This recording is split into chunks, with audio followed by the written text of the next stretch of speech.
Mana shu reklamalarda qo'yilaverganligidan odamlarni hayotining mazmuni o'zlariga kerak bo'lmagan narsalarni ortidan quvishga aylanib qoldi. Qaytarib aytaman.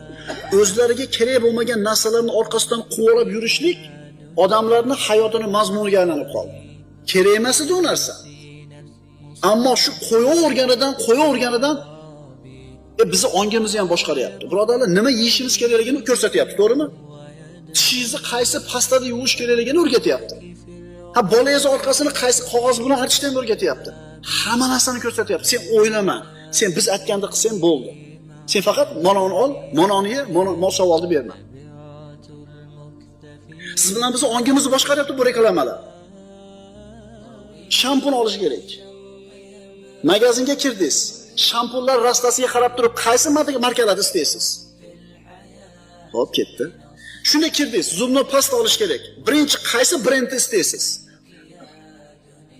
Choy rastasiga bordingiz. Birinchi qaysi choy xayolingizga keladi? Sizlarda miyalarga bizni miyamizga quyib qo'yapti. U haligi zambirovani bo'lyapti akalar. To'g'rimi? Yana bo'lib ham ayni dinimizga dushman bo'lgan yahudlarni ishlab chiqargan mahsulotlari.